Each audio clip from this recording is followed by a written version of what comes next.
What if one small act of kindness changed everything for a lonely boy? Where are you listening from and what time is it there? Drop a comment below and let us know. We'd love to hear your thoughts on the story. In the heart of a quiet suburban neighborhood in Kentucky, Olivia Carter, 32, worked as a waitress at a small diner known as Betty's Cafe. It wasn't much, just a tiny place tucked away between a flower shop and a used bookstore, but it was home to Olivia for the past 5 years. Her daily routine was set in stone, waking up at 5 o'clock a.m., tying her faded apron around her waist, and greeting the regulars who came in every morning for their coffee and scrambled eggs.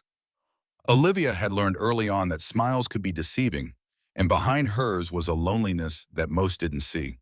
She had no family left, her parents having passed when she was young, and the relatives who remained were distant, living across the country. Olivia's life was simple, quiet, and predictable. The days bled into one another, each one nearly identical to the last, until one cold autumn morning she noticed him, the boy. He couldn't have been older than 10, small for his age, with dark, thoughtful eyes that seemed to take in everything but reveal nothing. He sat in the farthest corner booth of the cafe every morning, his backpack too big for his small frame, and a book always open in front of him. At first, Olivia thought nothing of it. He ordered only a glass of water, sipping it slowly as though time didn't matter. He never asked for food, never said much, and always left just before the crowd began to pour in. She wondered about him, why he came here every day and why he never ate, but she didn't ask. She never did. As the days passed, Olivia began to notice his routine. The boy arrived every morning at 7 a.m., precisely 30 minutes before school began. He would read his book, his eyes focused entirely on the pages, while around him the world buzzed with the usual chatter of the cafe's regular customers. Bacon sizzling, coffee cups clinking, and waitresses calling out orders to the kitchen. By 7:45 a.m., he would finish his water, pack up his book, and leave without a word, vanishing into the morning fog. It went on like this for a week. Then on the 8th day, as Olivia was serving an extra plate of pancakes to a nearby table, she noticed the boy looking up at her. His eyes seemed to carry a mix of hesitation and hunger. Without thinking, she brought the extra pancakes to his table, placing them before him with a soft smile. "Here you go, on the house. We made a little extra today," she said. The boy stared at the pancakes, then at Olivia, as though unsure what to do with the food. Finally, with a quiet thank you, he picked up the fork and took a bite. Olivia stood back, watching him with a mix of sadness and hope. She didn't know why, but something about the way he ate, the way he quickly devoured every bite, told her that he needed it more than she could ever imagine. And from that moment on, their unspoken ritual began. Every day, without fail, Olivia would bring him whatever extra food had been made, pancakes, toast, or scrambled eggs. He never asked for it, and he never said much. But each time she walked away, her heart swelled with the quiet joy of knowing she had done something for him. It was a small thing, a simple act of kindness, but for Olivia, it felt like the beginning of something much bigger than either of them could have imagined. As the days turned into weeks, Olivia's routine with the boy became a quiet constant in her life. Each morning she would prepare the extra meals, the ones that the kitchen sometimes made in excess, and set them aside for him. She never asked if he wanted them, never expected him to acknowledge her act. He never did, but it didn't matter. Olivia learned that the boy's silence wasn't coldness or indifference. It was something more complex, something that, over time, she began to understand. She noticed how he would always sit in the same booth, the farthest from the door, where he could see everyone yet not be seen. His back straight, his book always open, yet his eyes never fully engaged with the text. They were always scanning, watching, observing. The boy had learned how to be invisible. Olivia knew something was wrong, but she didn't know what. There was a sadness in the boy, something that no words could explain. He never talked to anyone, never asked for help, and never made eye contact beyond the briefest of moments. But each morning when she placed a plate of pancakes or scrambled eggs in front of him, there was a brief flicker of something in his eyes, appreciation, gratitude, maybe even relief.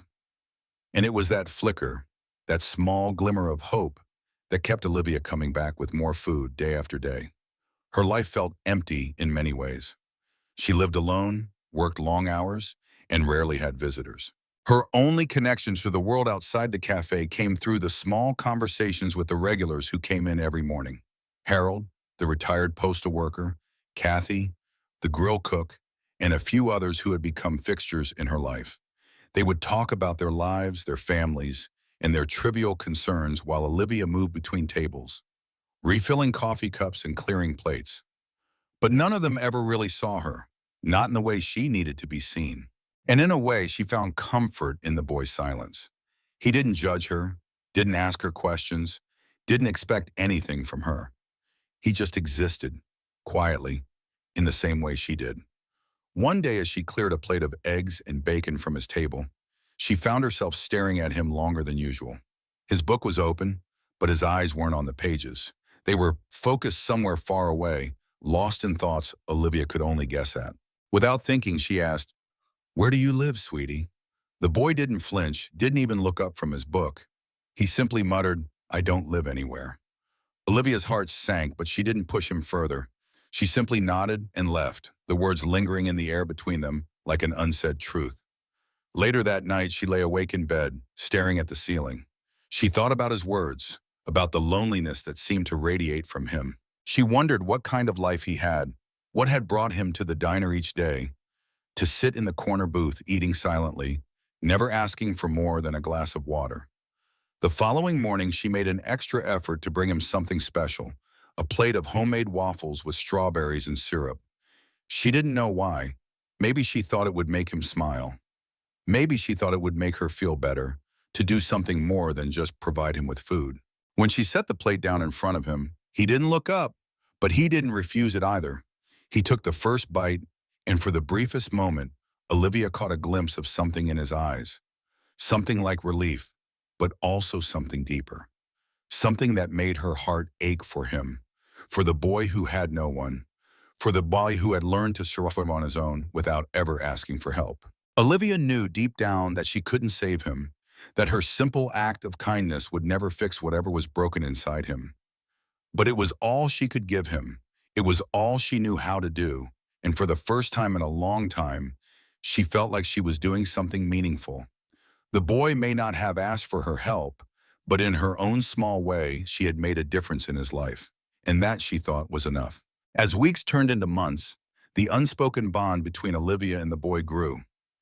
Every morning, like clockwork, he would show up, quietly slip into his usual booth in the corner, and open his book. She would set the food in front of him, his usual order, and leave without expecting anything in return. She learned to recognize the subtle shifts in his behavior, the way his shoulders would relax as he ate, how his gaze softened for a moment when their eyes met, though always briefly. The boy never asked for more food, never said anything beyond the quiet, almost inaudible thank you after he finished his meal. It was a small acknowledgement, but to Olivia, it felt like the most genuine gratitude she could receive. He was a child of few words, but his actions spoke volumes. His silent presence in the diner became a constant in Olivia's life, a reminder that even in the smallest acts of kindness, there was purpose. Some mornings when the diner was slower, Olivia would stand behind the counter and watch him, wondering about his life. He never looked like he belonged. He always seemed out of place, yet at the same time, he seemed perfectly at home in his solitude. The way he sat there, the way he observed everything and said nothing, made Olivia feel like he was carrying something heavy, something she couldn't understand. She often thought about asking him about his life, where he lived, why he was always alone, but she knew better. There was a quiet dignity to him, an unspoken rule that if you didn't ask, he wouldn't have to explain. So she respected that, never pushing him for answers, allowing him the space to exist in the way he needed. Over time, the other regulars began to notice the routine. The boy was always there, sitting in the corner booth, reading his book, never eating more than what was given to him. Some of them asked about him, but Olivia didn't have many answers. "Who is that boy?" Harold, the retired postal worker, asked one morning as he watched the boy sit, alone as usual. "I don't know, Olivia replied, her voice soft, her eyes downcast. "But he's always here before school. He just gets a glass of water, and that's it." Harold nodded, a thoughtful expression on his face. "He's always alone, huh?" Olivia simply nodded. "Yeah, It wasn't something she liked to dwell on.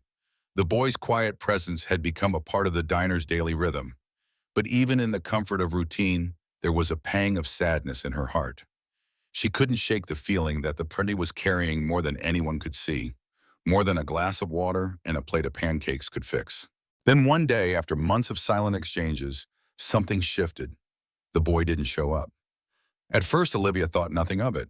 Kids got sick, maybe he had an early morning appointment, or perhaps something else had come up. But when the next day passed and he still didn't come, a knot of worry tightened in her stomach. She found herself checking the door every few minutes, her mind wandering to the boy. She prepared his usual breakfast anyway, 2 pancakes with a side of bacon, placing it at his usual booth, hoping against hope that he would walk through the door. But as the morning wore on, there was no sign of him. By the time the last customer had left, Olivia felt a growing sense of unease. She wrapped the cold pancakes in a napkin, unable to throw them away, and took them home with her that night. The next day, she found herself glancing at the door, expecting to see him walk in at any moment. But he never did. The unease in her chest deepened, and she couldn't help but feel that something was wrong. A week passed without a word, without a single sign of him. Olivia tried to ignore the heavy ache that settled in her heart every time she looked at his empty booth. The boy, who had been such a regular part of her mornings, had vanished without a trace. She tried to convince herself that he would return, that it was just some minor detour in his routine. But with each passing day, the emptiness of the diner felt more pronounced. As the days passed with no sign of the boy, Olivia's heart grew heavier with each empty morning. She couldn't shake the feeling that something was terribly wrong. She had left the pancakes hoping he would come back for them, but by the third day of his absence, she had to admit to herself that she was worried. She had been so used to his quiet presence that the diner felt unnervingly silent without him. It wasn't just the absence of a young customer. It was the absence of a small, fragile thread of connection that had, without her realizing it, anchored her in a way she couldn't explain. It was in those moments, standing behind the counter and watching an empty booth where he usually sat, that the deep concern began to creep in. She didn't know why she cared so much. She didn't even know his name, nor did he ever share much about his life. But there was something about the way he showed up every morning, hungry but never asking for help, that had drawn Olivia in. She had seen a loneliness in him that mirrored her own, a quiet kind of sorrow that made her want to help, even if he never asked for it. It was on the 7th day of his absence that Olivia decided she couldn't just sit and wait anymore. She had to know. She had to find out if he was okay. She decided to visit the school he attended, a small, one-story building just a few blocks away. She wasn't sure what she was going to do when she got there or what she expected to find, but the uncertainty didn't stop her. She had to know. When she arrived at the school, she stood outside for a few moments, hesitating. It felt strange to approach the school, to question anyone about the boy she had been feeding without permission. But her worry outweighed the awkwardness, and she finally stepped inside. The principal, Mrs. Adams, was sitting behind her desk when Olivia nervously knocked on the door. "Can I help you?" Mrs. Adams asked kindly, eyeing the waitress's apron with curiosity. Olivia cleared her throat, trying to steady her voice. "I'm sorry to bother you, but I'm a waitress at Betty's Cafe," she began. "And there's a young boy who's been coming in for a while now. He's been absent for the past week, and I was just wondering if he's okay. He's a little on the quiet side, and I—" Mrs. Adams nodded, cutting her off gently. "I know who you're talking about. His name is Ben Thompson. He's a quiet child, yes, but he's usually very punctual. We've noticed his absence as well." Olivia's heart sank. Ben Thompson. That was his name. She had never even known that. "Is he okay?" she asked, her voice barely above a whisper. Mrs. Adams hesitated before speaking. "Ben's been going through some tough times lately," she said softly. "His father, Master Sergeant James Thompson, was deployed overseas a few months ago, and things have been difficult for him since then. His mother left shortly after, leaving Ben to manage things on his own. He's been coming here every morning, but he's had trouble at home." Olivia's mind raced as she absorbed the information. A tear slipped from her eye before she could stop it. "Why didn't anyone tell me?" she whispered, feeling a wave of guilt wash over her. "We didn't want to intrude on his privacy," Mrs. Adams said gently, "but it's been hard for him. His fathers have been writing to him from overseas, but Ben hasn't opened up about his situation to anyone. Olivia nodded, her mind swirling. Ben had been alone this entire time, silently enduring everything that had been thrown at him. She had suspected something was wrong, but hearing it aloud made the reality even more painful. Mrs. Adams handed her a small slip of paper with a phone number written on it. This is the number for his grandparents in Colorado. Ben's father made arrangements for them to take him in if anything were to happen to him while he was away. You might want to contact them. Olivia left the school, her heart heavy with the weight of the truth. Ben had been surviving alone, too proud or too afraid to ask for help, and all along Olivia had simply thought of him as a lonely boy in need of food. She hadn't realized just how much he needed someone to be there for him, to care about him. As she walked back to the diner, she made a vow to herself. She would not let him disappear. She would find him, and no matter what it took, she would make sure he was taken care of, just as he deserved. She couldn't save him from everything, but she could show him that he wasn't invisible, that someone saw him, that someone cared. For days after learning the truth about Ben, Olivia couldn't shake the feeling of guilt that weighed heavily on her chest. She had always prided herself on helping others, even in small ways, but now she realized that her help had never truly gone deep enough. She had been serving him food, yes, but had she really seen him? Had she truly understood the gravity of his situation? The knowledge that Ben had been silently struggling, that he had been facing hardship alone, tore at her. She had never asked him about his life, never pushed him to open up. But in doing so, she realized now that she had allowed him to carry the burden of his loneliness without offering him a chance to lean on someone. The guilt gnawed at her, and yet she couldn't stop thinking about him. He had come into her life so quietly, with no fanfare, no plea for help. He had been simply a boy who needed food, but now she saw him differently. She saw a child who had been silently begging for something far greater than just a meal. He had been asking for connection, for someone to notice his pain, for someone to understand that he wasn't invisible. Olivia had failed him in that regard, but she was determined to make things right. Every morning as she stood behind the counter at Betty's Cafe, she found herself glancing at the empty corner booth where Ben used to sit. The absence of his quiet presence left an emptiness in the diner, one that even the regulars couldn't ignore. They had all noticed his disappearance, but unlike Olivia, they hadn't felt the ache of his absence in their hearts. They had moved on, continuing their daily routines without question, but Olivia couldn't let it go. She knew she had to find him. She couldn't let him slip away, not without offering him something more. She contacted the number Mrs. Adams had given her and spoke with Ben's grandparents. They explained that they had been trying to reach him but hadn't been able to. His grandmother had told Olivia that Ben had been trying to stay at his father's house, even after everything had fallen apart. He didn't want to leave the home that his father had fought to protect, and he didn't want to admit that he was struggling. His pride, she realized, had kept him from reaching out. Olivia promised them that she would do everything in her power to make sure Ben was okay, and that she would keep trying to contact him. Days turned into weeks, and Olivia's heart ached with each passing day. She continued to make the pancakes, the scrambled eggs, the oatmeal, every meal that she thought Ben might have needed, and set them aside. She couldn't stop herself.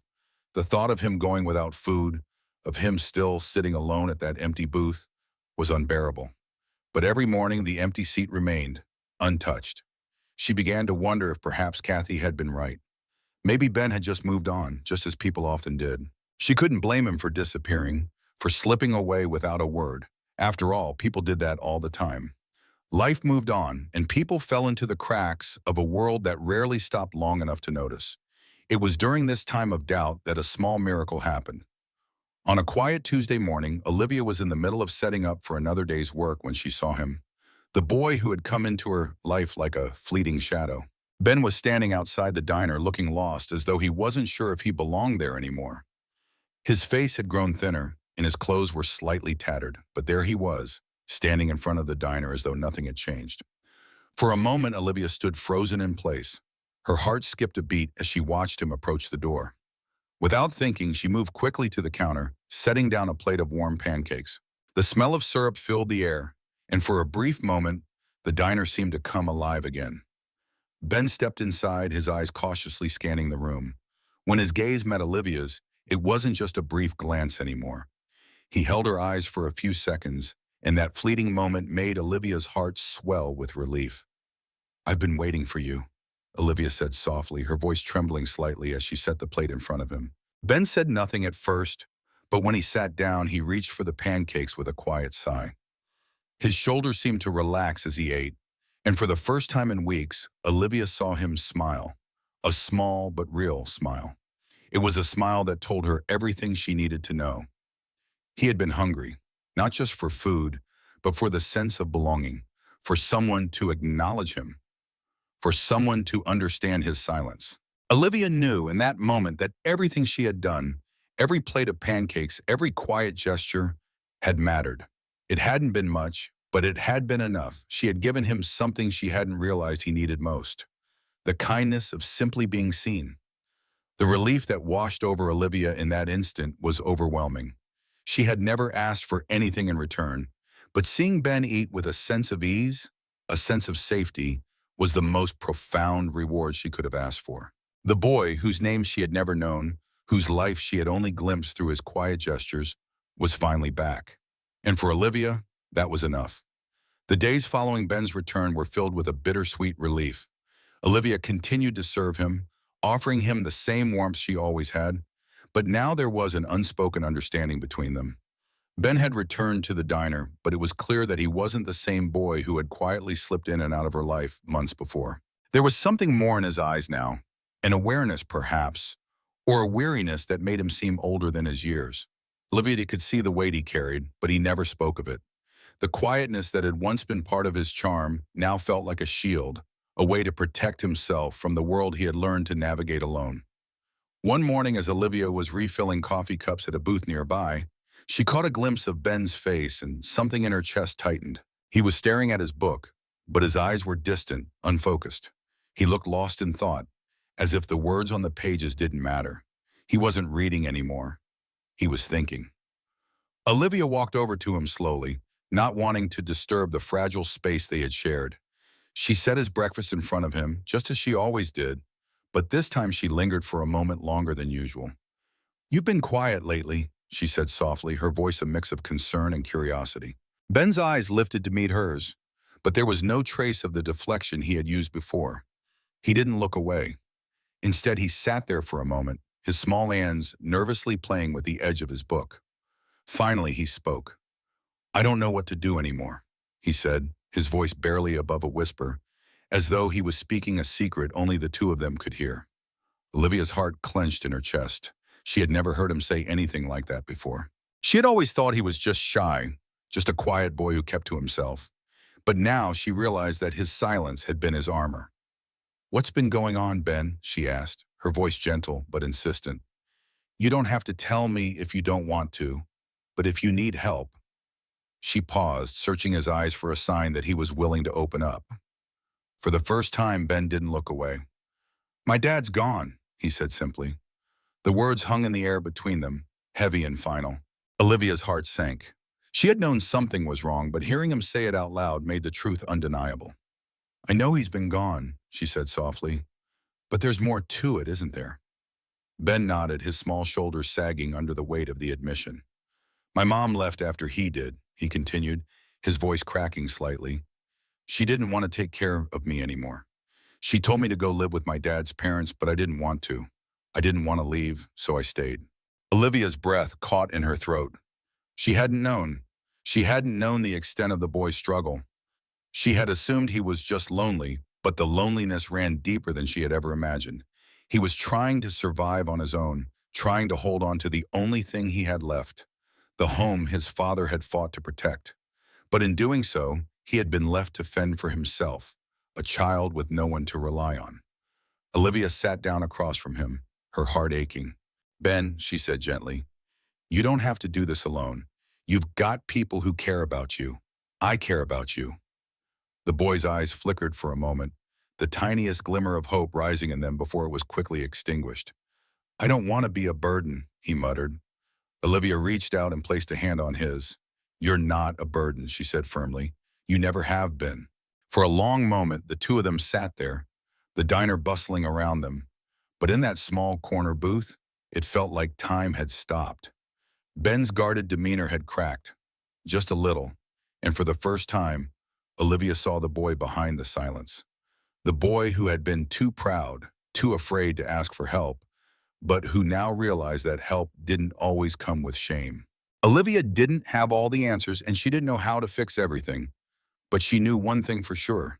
She wasn't going to let him go again. She wasn't going to let him disappear into the world without offering him a chance at something more. She would be there for him, just as she had been before, but this time there would be no silence. This time they would face what came next together. The days that followed Ben's revelation were filled with a quiet sense of change. Olivia knew things could never go back to how they were before. Ben's confession had broken through the walls he had built around himself, and that small moment of vulnerability had created a shift between them. Olivia's heart ached for him, but there was also a profound sense of relief. For so long, he had carried his pain alone, never sharing it with anyone. And now at least he knew he didn't have to. She didn't know what the future held for Ben, but she knew that she couldn't let him walk through it alone. In the mornings, Ben started to show up a little earlier than before, and this time, he didn't immediately bury himself in his book. They spoke more, brief conversations, but ones that meant something. Olivia learned that he had a deep love for books, that he dreamed of being a writer one day, and that the pancakes she made every morning had become a small moment of comfort in his otherwise chaotic life. In turn, Olivia started to share more with him. She told him about her childhood, about the days when she used to feel as lost as he did, and how the kindness of others had helped her find her way.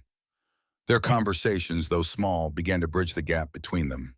But it wasn't just the words that mattered. It was the quiet presence they shared, the unspoken understanding that they were no longer strangers, no longer two isolated souls passing through life.